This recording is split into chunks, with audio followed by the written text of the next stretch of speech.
Salut et bienvenue dans cette nouvelle vidéo où nous allons parler du karma. Est-ce que le karma est-il biblique? Est-ce qu'un chrétien devrait croire à la notion du karma? Donc c'est quelque chose que nous allons discuter aujourd'hui avec maman Claudine. Si tu es intéressé par cette vidéo, reste jusqu'à la fin parce que nous avons beaucoup de bonnes choses à vous dire sur ce topic. C'est après le générique.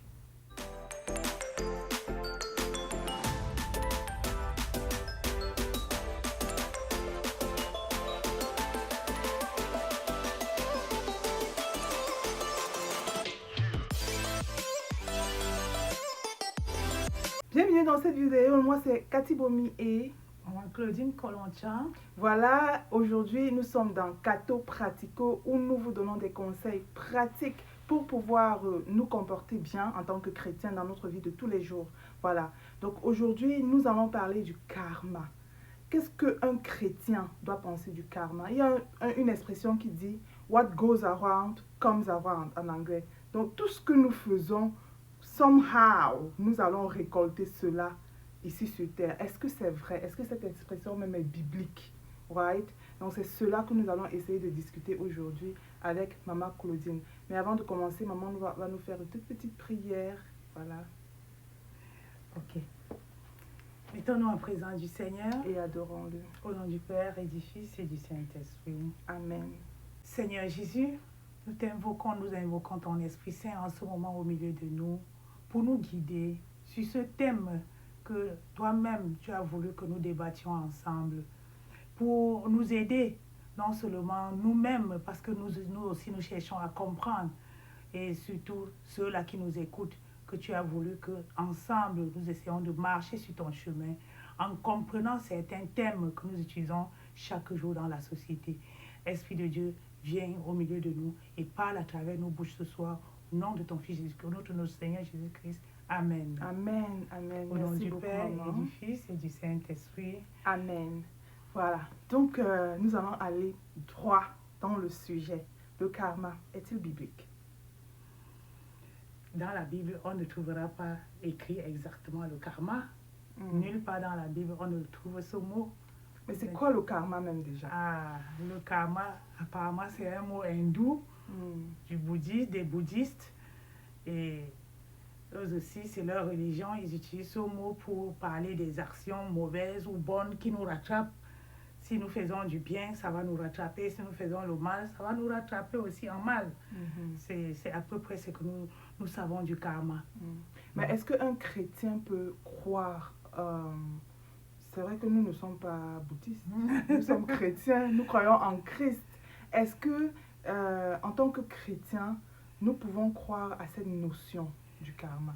Oh, puisqu'on parle, on utilise ce mot. Il y a des mots, même si c'est en anglais, et quand on commence à utiliser, nous aussi, nous utilisons sans parfois comprendre. Et c'est pour ça que tout à l'heure, là, nous allons chercher à comprendre s'il existe quelque chose dans la Bible qui ressemble au karma.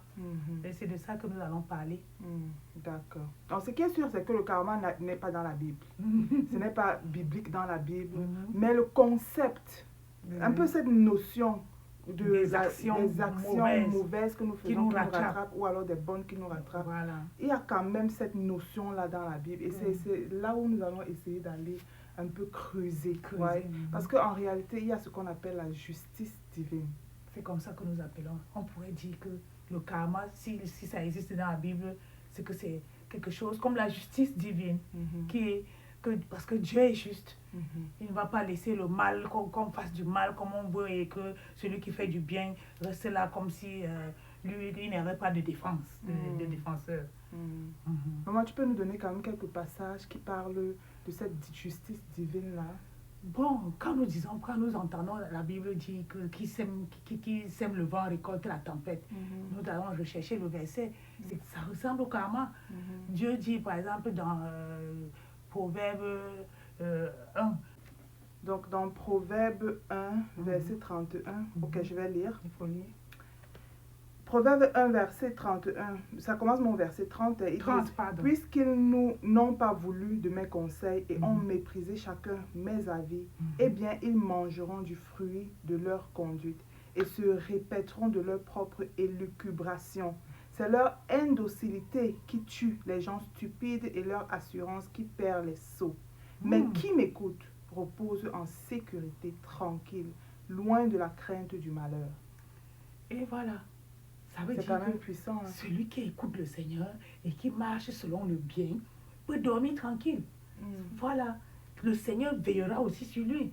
Par contre, celui qui fait le mal, c'est ce que le proverbe dit. Oui. C'est ses propres élucubrations. Ils mangeront du fruit de leur conduite. Comment on pourrait analyser? Ce n'est pas comme le karma. Oui. C'est aussi ça, la justice divine. Je me rappelle, il y a aussi un passage dans les psaumes. Psaume C'est le psaume 7. Oui, le psaume 7. 15 à 16. Exactement, verset 15 à 16 qui dit: Qui conçoit un méfait et porte le crime enfante la déception. Qui creuse un trou et l'approfondit tombe dans la fosse qu'il a faite. Son crime lui revient sur la tête. Sa violence lui retombe sur le crâne. Ah oui. Ça, c'est puissant. C'est tellement puissant. D'aucuns diront que c'est dans l'Ancien Testament. Jésus est venu pour accomplir et non pas pour abolir. Mais Jésus vient nous prêcher justement l'amour au-delà de toute chose pour que chacun qui se dit chrétien choisisse la voie de l'amour. Il y a même un passage dans Matthieu, le Nouveau Testament, qui dit, dans Matthieu 26, verset 52, il est dit: Alors Jésus lui dit: Remets ton épée à sa place, car tous ceux qui prennent l'épée périront par l'épée. Aïe! Voilà, ça a tout dit. Ça a tout dit, right? Donc, celui qui prend l'épée pour faire du mal à son frère va également périr par l'épée. Donc, le karma, le concept en fait du karma est réel dans la vie. C'est réel. Moi, finalement, je crois que si on ne prononce même pas que karma, ça veut dire que la justice divine, ça ressemble au karma. Selon moi, hein, oui. Nous sommes en train de comprendre. Oui. Mais maman, moi j'ai une question. J'ai une question parce que tu as dit que, en tout cas c'est la Bible qui le dit, tout ce que nous sémons, nous récoltons. Mais en tout cas, moi je vois souvent dans cette vie-là, il y a des personnes qui sont mauvaises comme ça. Là. Mais elles prospèrent, elles sont bien, en tout cas, elles sont bien en fait. On voit que le bien les arrive. Alors qu'il y a des personnes qui sont justes, mais on a l'impression que c'est le mal qui les arrive. Donc, comment tu peux comprendre que parfois des bonnes choses arrivent aux mauvaises personnes et des mauvaises choses arrivent aux bonnes personnes? Comment on peut expliquer cela? Ce que tu vois superficiellement, ma fille, n'est pas toujours ce qui est. Parce que le méchant croit prospérer, mais c'est comme dit souvent la parole de Dieu, que c'est comme bâti sur du sable. Par contre, la bonne personne qui marche selon la volonté de Dieu, même si tu crois le voir qu'il est en train de souffrir, le Seigneur l'amène à la gloire.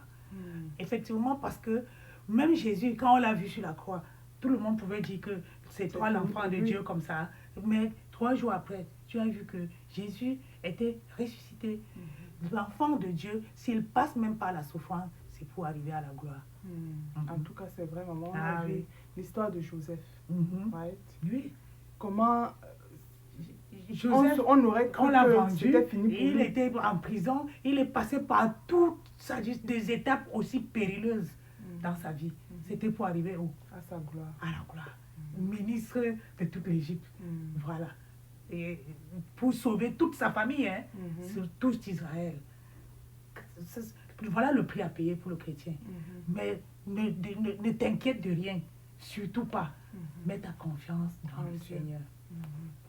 Ah, ça c'est très bien dit, maman. Merci beaucoup.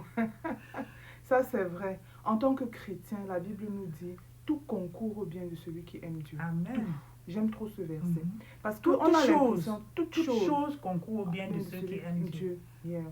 Parce qu'on a souvent l'impression que peut-être nous sommes en train de souffrir en ce moment. Mais en réalité, le Seigneur nous réserve quelque chose de meilleur. Right? Mais pour celui qui fait du mal, il a l'impression que non, il est en train de gagner. Ce n'est que partie remise. Et après ça, tu peux faire du mal là maintenant et tu t'en sors avec ton mal. Hein. Mais la réalité est que le karma ne veut pas dire que dès que tu fais un pang, non, c'est pas ça. Au même moment. Non. You never know.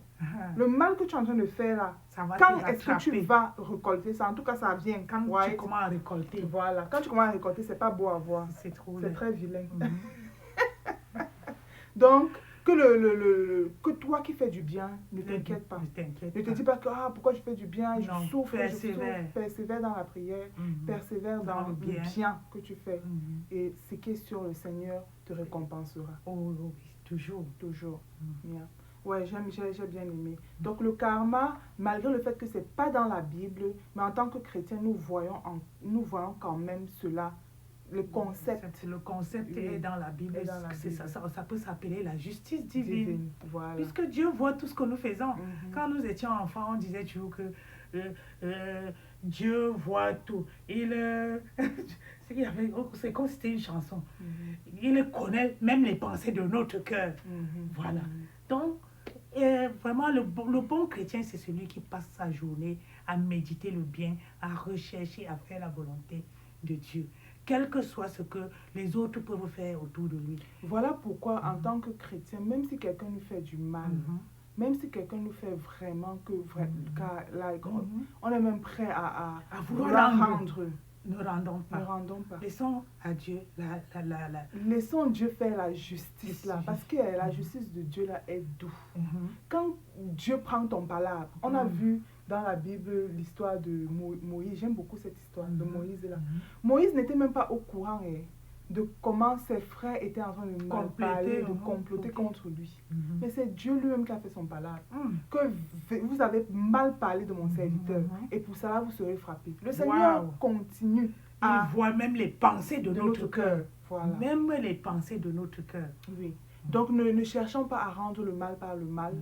C'est vrai que l'Ancien Testament dit ça, que celui qui te... Le un pour un, dent pour dent. Non, c'était Moïse qui le disait. Oui. Mais Jésus a dit non. Si on te frappe à la joue gauche, tends la joue droite. Voilà. Parce que même quand tu es en train de tendre ta joue droite là, ça ne veut pas dire que la personne qui te gifle à gauche et te gifle à droite là n'aura pas sa récompense. Il aura sa récompense. Et c'est Dieu qui va gérer sa récompense en fait. C'est ça que nous cherchons à comprendre par rapport au concept du karma. Oui. Voilà. Donc c'est un peu ce que nous voulons discuter aujourd'hui. Essayons. Parfois, nous sommes dans des situations aujourd'hui tellement terribles. On se demande, mais d'où sortent ces situations-là aussi? Ouais. À un moment donné aussi, regardons, parce que notre vie, regardons notre vie. Quelle est la source aussi de cette souffrance que j'ai aujourd'hui? Parfois, cette souffrance vient aussi de quelque chose que nous avons fait dans le passé. On ne sait jamais. Right? En tant que chrétien, ne disons pas seulement que c'est vrai que le Seigneur Jésus est venu, il est mort pour nous. Right? Mais à un moment donné, nous devons essayer parfois de faire la réparation aussi des erreurs que nous avons fait dans le passé. Right? Et c'est très important parce qu'il y a certaines blessures que nous avons intérieurement ou bien que certaines personnes ont intérieurement et que nous sommes les causes. Right? Parfois, nous pouvons aussi essayer de réparer cela. Right? Et en tant que chrétien, on ne va pas se dire que non, on va faire le mal. Jésus est déjà mort sur la croix pour nous. Ça va passer comme ça. À un moment donné, faisons très attention. Right? Et quand nous faisons même notre examen de conscience et que nous ne trouvons pas effectivement ce qui peut nous déranger, pourquoi ne pas retourner même à nos grands-parents et demander à Dieu de purifier simplement notre arbre généalogique? Parce qu'on ne sait jamais. S'il y a quelque chose, nous devons toujours nous remettre en question premièrement. Si le chrétien fait ça chaque jour, ça veut dire que tu te purifies et tu te confesses tout ce que tu peux voir comme petit détail dans ta vie et tu laisses le reste à Dieu. Et c'est vrai quand même, maman, il y a ce qu'on appelle des hôtels qui ont été formés dans le passé. Parfois, on ne sait même pas. Il y a des répétitions, des trucs qui nous arrivent dans notre vie. On se demande, mais ça sort d'où? C'est pas comme si j'ai offensé quelqu'un, c'est pas comme si j'ai fait du mal à quelqu'un. Déjà, peut-être ton papa a offensé quelqu'un et ça te suit. On ne sait jamais. Voilà pourquoi il faut parfois aussi demander à Dieu de nous purifier l'arbre général. Ce que tu dis est vraiment important, maman. Nous recherchons à être purs devant Dieu pour lui plaire, pour faire sa volonté, pour entrer dans la lignée de ceux-là qui font la volonté de Dieu. Et en tant que, dans cette optique-là, nous mettons toutes les chances de notre côté en demandant pardon et pour nous-mêmes, et pour nos enfants, et même pour nos parents qui ne vivent même plus. Ah oui, et là, nous savons que Dieu qui est amour là, il va voir notre élan de cœur. Il va voir tous nos désirs. Et nous serons du côté de Dieu. nous serons du côté, même si c'est le karma, ce sera le bon karma Oui, qui nous arrivera. qui nous arrivera. Et vraiment, n'oublions pas également la confession. Ouais, Bien sûr. la confession. Même si il nous arrive, parce que nous sommes humains, ok? Oui. On ne va pas dire que tout ce que nous faisons de mal va nous arriver de mal, parce que de toutes les façons, nous tous nous sommes mauvais. Oui, oui, oui, oui, oui, oui. Parfois, le mal même qu'on ne veut pas faire là, On fait. est en train de faire. L'apôtre Paul l'a dit. C'est pas nous, c'est pas Donc, si c'était vraiment cette histoire de karma, c'est que vraiment tout le monde périt. Mais Dieu merci qu'en tant que chrétien, notre examen de confiance, c'est de regretter quand nous voyons que, ah, tiens, en journée là, ce que j'ai dit, même avec ma propre fille là, ça ne tient pas. Oui. Je vois qu'elle, même si elle n'a pas répondu, elle est fâchée. Mhm. Et si je constate qu'elle est fâchée, je peux aller même déjà vers elle avant d'attendre le jour de la confession. Ma fille, si je me suis... Peut-être que dans mes paroles là, quelque chose, j'ai été dure. Pardonne-moi, hein, ça devait couler pour un chrétien. Ça devrait couler pour un chrétien. Et lorsque nous avons la possibilité, on va se confesser. Bien On recommence sûr. encore à zéro. On Parce recommence que à Dieu, zéro. lui, il nous pardonne et il oublie. Et donc, il nous ça recette encore pour pouvoir repartir sur de donner la nouvelles bases. force d'avancer. Voilà, sur de nouvelles bases. Voilà. Bon, je pense qu'on a dit l'essentiel, hein, ce qu'on devait dire. Tu as un dernier conseil à donner? Et on doit toujours se dire que sur le chemin de Dieu, vraiment, nous ne pouvons pas nous dire qu'on connaît déjà tout. Il faut chaque jour se remettre en cause, chercher à apprendre comment faire la volonté de Dieu. Qu'est-ce que le Seigneur voudrait que nous fassions pour lui plaire? Bref, si on se pose ces questions chaque jour, l'Esprit Saint, à travers la parole de Dieu, va nous guider. Et demandons toujours la grâce de son Esprit Saint, du discernement devant chaque situation, avec le désir de bien faire. C'est tout ce que je peux dire, parce que c'est jusqu'à la mort qu'on pourra arrêter de chercher à plaire au Seigneur. Amen, amen. Merci beaucoup, maman. C'est tout ce qu'on avait pour vous aujourd'hui. Si vous avez aimé la vidéo, n'hésitez vraiment pas à vous abonner, ok? Activez la cloche de notification pour ne rater aucune de nos vidéos. Partagez cette vidéo à vos proches, à vos amis, à votre famille. Ça peut édifier quelqu'un, right? Et on se dit à la prochaine. Bye bye. Bye.